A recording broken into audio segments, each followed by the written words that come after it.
what's up? I figured it's about time that I continue my project of reviewing every single Star Trek episode. I have about over 700 to go, so I have my work cut out for me. And I might as well make some progress on that and continue with what I already started, the animated series. I reviewed the first episode and I'm now at the second episode, Yesteryear.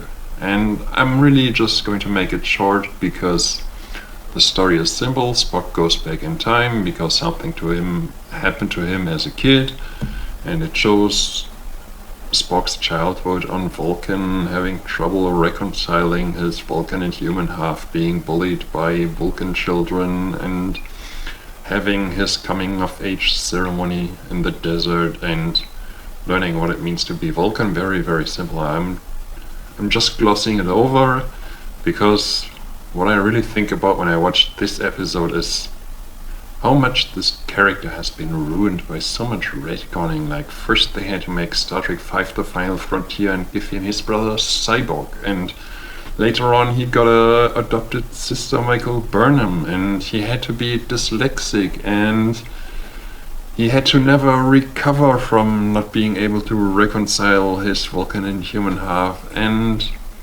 then he had to be a Starfleet instructor, and he had to be this and had to be that. They retconned him so much, and in the beginning it was such a simple story in this episode that he's just growing up on Vulcan, trying to figure out if he's going to choose to be more human or more Vulcan, and during the course of the episode he chooses to be more Vulcan.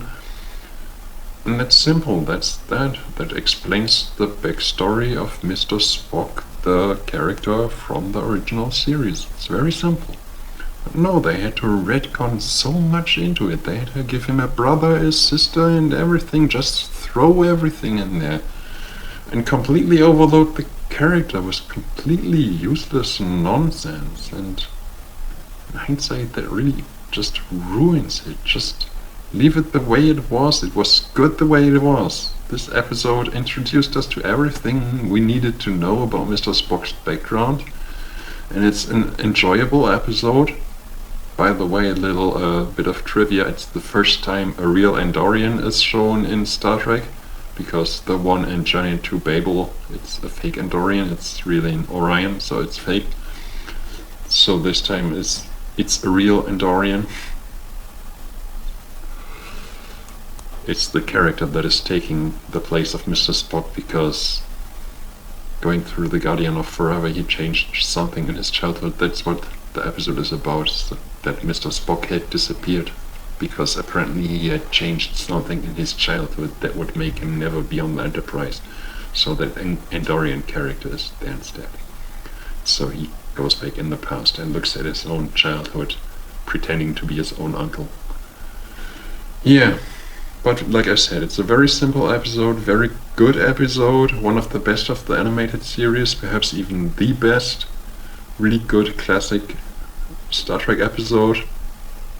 But looking at it in hindsight, when you watch it, it just bothers you so much if you think about how much retconning they did since then to Mr. Spock, with all the useless crap they added to the character. Really unnecessary nonsense. And that's kind of annoying to think about. So if you really want to do yourself a favor when you watch the episode, just keep all that stuff out of your mind, pretend all that new stuff doesn't exist, and this is actually the Spock, the Mr. Spock, the real Spock. This episode, that's the real Spock. That's how you should know him.